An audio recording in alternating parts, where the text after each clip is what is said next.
Hi everyone. It's great to see you again. Thank you for taking the time to join us today. Today, we have a brand new story to share with you. So, let's get started. I was on the couch, scrolling through my phone, half watching some rerun of a sitcom I didn't even like, when my wife came into the living room with that look. You know the one. A mix of determination and hesitation, like she had been rehearsing a speech in her head, but wasn't sure if she'd nailed the delivery yet. I muted the TV and glanced up. "We need to talk," she said, folding her arms. I immediately sat up. Everyone knows nothing good comes after those 4 words. "Okay," I said cautiously, trying to read her face. She stood there for a moment, like she was gathering courage. Then out of nowhere, she said, "I think we should try a sexless marriage." At first I laughed. Not because I thought it was funny, but because I was convinced she was joking. "What is this? A request for divorce?" I said, chuckling nervously. But she wasn't joking. Her expression didn't change. If anything, it hardened. "I'm serious," she said. "I've been thinking a lot about this, and I believe it could make us stronger as a couple. Sex isn't everything, and I feel like it's holding us back from truly connecting on a deeper level." I was stunned. Speechless, even. Who was this person standing in front of me? This wasn't the woman I married, the woman I shared late-night laughs with, the woman I loved. My stomach twisted as I tried to make sense of what I was hearing. Wait, I stammered. "Where is this coming from? Are you unhappy? Did I do something wrong?" She sighed, exasperated, like she had anticipated these questions and already decided they were beneath her. "No, it's not about that. I've been reading a lot, listening to podcasts, watching these incredible women online who talk about reclaiming their identities, about how intimacy can sometimes be a crutch for deeper issues in a relationship. Podcasts, influencers, online advice." My head spun. "So what, you read a couple of blog posts and decided our marriage is broken?" I asked, my voice sharper than I intended. "That's not what I'm saying," she shot back. "I'm saying we could try something new, something that challenges us to grow." I felt like the air had been knocked out of me. "No sex," I repeated, more to myself than to her, as if saying it aloud would help me understand. "In what universe does that strengthen a marriage?" Her tone turned defensive. "You're being narrow-minded. It's not about never having sex again. It's about taking it off the table for a while and focusing on us as individuals, as partners." Partners? What kind of partnership doesn't include intimacy? It was like she was speaking a foreign language, and I couldn't find a translator. "You can't just spring this on me like it's some harmless experiment," I said. "We're not a couple of college kids trying out a weird new diet. This is our marriage we're talking about." She sat down across from me, her posture calm, but her eyes blazing. "Exactly. It's our marriage. And I'm saying we need to think about what's truly important. This isn't about rejecting you or punishing you. It's about figuring out who we are without relying on physical connection as a crutch." Crutch. That word hit me harder than it should have. I didn't see our intimacy as a crutch. I saw it as love, as connection, as the glue that held us together when life got messy. Without it, what were we? 2 roommates splitting the bills. I couldn't hold it in any longer. "Do you even hear yourself? Because from where I'm sitting, this sounds insane." Her face fell, but she quickly masked it with a veneer of righteousness. "You're not even willing to consider it," she said softly, almost like she pitied me. "No, I'm not," I fired back. "Because what you're asking for, it's not a marriage. At least, not one I signed up for." We sat there in silence, the tension so thick you could have sliced it with a knife. She looked at me like she was waiting for some grand epiphany to strike, like I'd suddenly see the brilliance of her plan and fall at her feet in gratitude. But all I could feel was confusion, frustration, and an overwhelming sense of betrayal. That was the moment I realized this wasn't just about sex. This was about something bigger, something that had been brewing beneath the surface of our relationship for who knows how long. And I had no idea how to fix it. The days following that conversation were surreal. I kept waiting for things to go back to normal, for her to sit down, laugh it off, and admit the whole thing was just a bad idea she'd gotten from some overhyped influencer. But that didn't happen. Instead, it felt like I was living with a stranger. At first, it was subtle. She started spending more time on her phone, earbuds constantly in, listening to podcasts or watching videos that I could only assume were feeding this sexless marriage ideology. I'd catch snippets of motivational speeches or self-help mantras if I walked past her. The value of a woman doesn't lie in her ability to please a man, I heard one day as I came into the kitchen. She quickly paused it, like a teenager hiding something from their parents. Interesting stuff, I asked, trying to sound casual. She shrugged. Just some things I've been thinking about. That shrug, it wasn't like her. She used to be an open book, eager to share every thought, every idea, even if it was half-formed. Now she was guarded, distant. Then there were the changes in her routine. She started dressing differently, not that I had an issue with that, but it was noticeable. Gone were the simple, cozy outfits she used to wear around the house. Instead, she'd put on polished, business-like attire, even when she wasn't going anywhere. "You look nice," I commented one morning. "Thanks," she replied without much emotion, brushing past me to grab her bag. "Do you have a meeting or something?" I asked. "No," she said curtly, and left it at that. It wasn't just the way she looked, it was her whole demeanor. The warmth I used to associate with her felt replaced by this air of detachment, almost like she was deliberately putting up walls. Conversations became surface level. I'd ask her about her day, and she'd give me one-word answers. Worse, she started dropping these phrases, buzzwords almost, that sounded like they came straight out of a self-help manual. "I'm focusing on finding myself," she said one evening, when I tried to bring up what was happening between us. "Finding yourself?" I repeated. "What does that even mean?" "You're right here." "You wouldn't understand," she replied, her voice flat. That line cut deeper than it should have. Was I suddenly too dense to grasp what was going on in my own marriage? The turning point came a week later.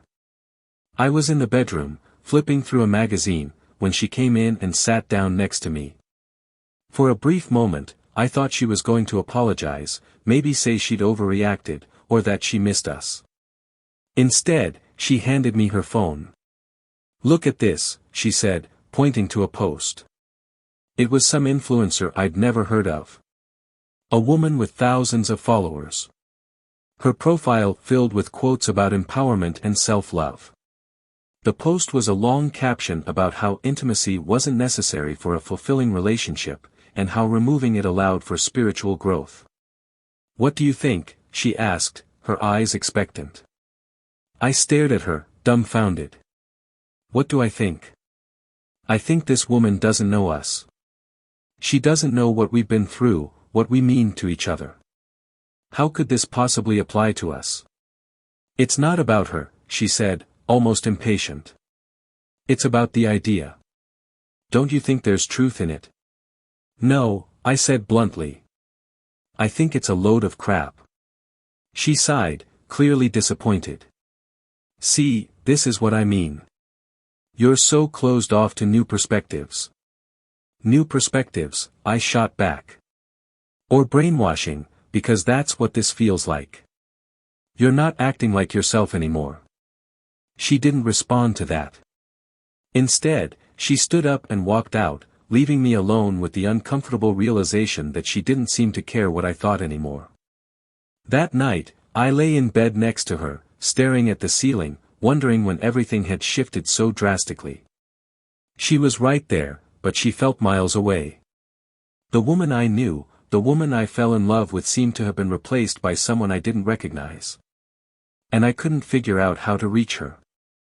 Lying awake that night, I couldn't shake the feeling that there was more to this than she was letting on. This wasn't just about some philosophical awakening or self-help nonsense. People don't wake up one day, toss intimacy out the window, and start talking like they've joined a cult. Something or someone was behind this, and the idea crept into my mind. Was she seeing someone else? The thought hit me like a gut punch. I hated myself for even considering it, but it wouldn't go away.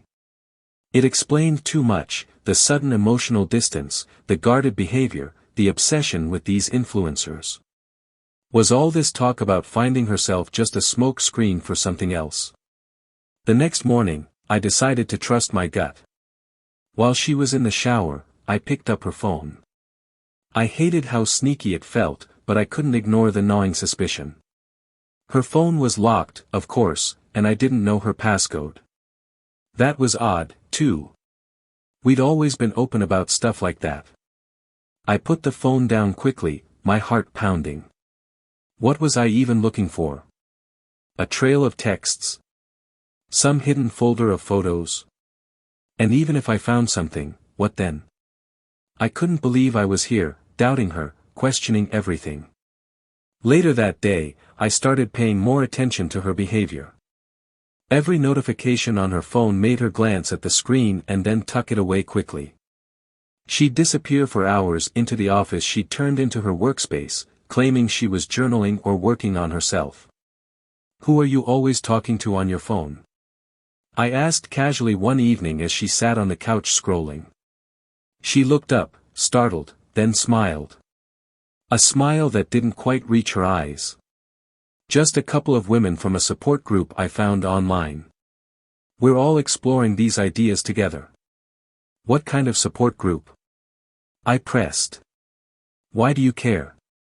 She snapped, her tone sharper than I expected. Because you're acting different. You're not talking to me, but you're talking to them. Do they know more about our marriage than I do? She glared at me, then got up and left the room. I spent the next few nights replaying every detail of our recent interactions, searching for clues. Had I missed something earlier? Did she have a reason to stray? Every time she walked out of the room with her phone, my mind spiraled. Was she texting someone else? Was there a late-night call I hadn't noticed? One evening, I checked her laptop when she went to bed early. I wasn't proud of it, but I had to know.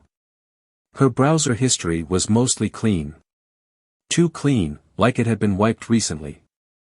But there was one thing she'd overlooked, an open tab in her email. I clicked it.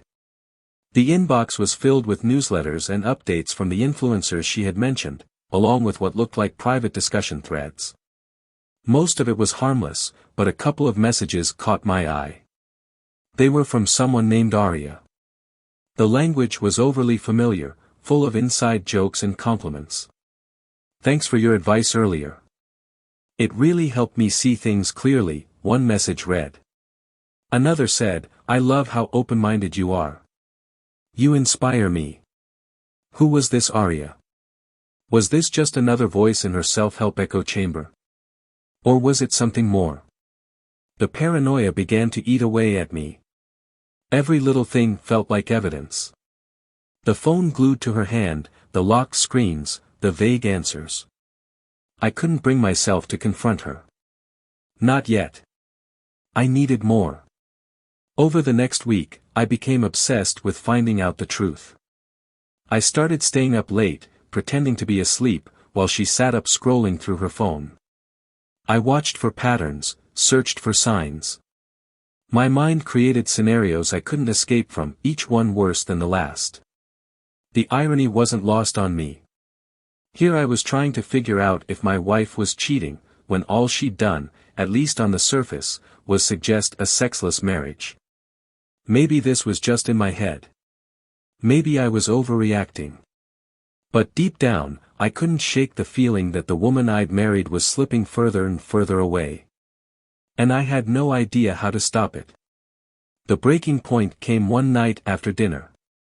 It started with something small. She asked if I could do the dishes while she went to catch up with her group online. Normally, I wouldn't have thought twice about it.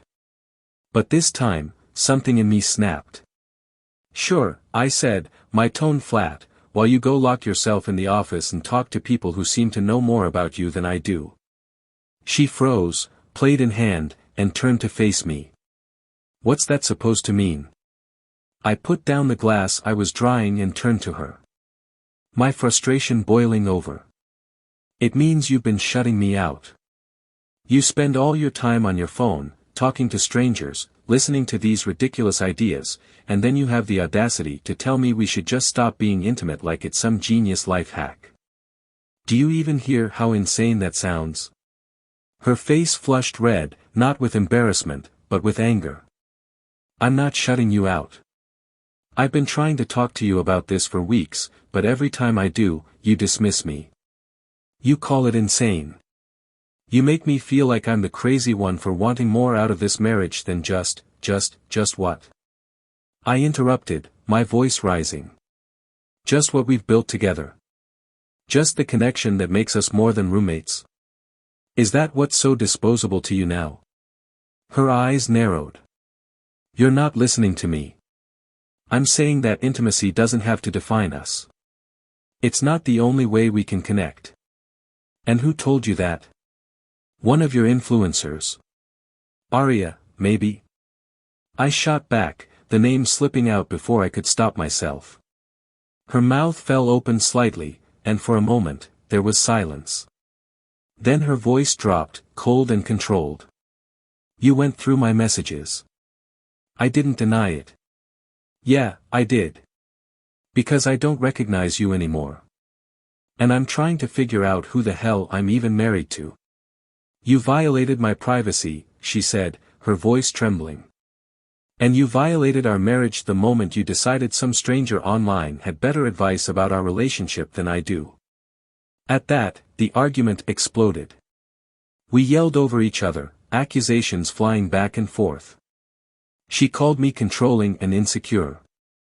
I called her brainwashed and selfish.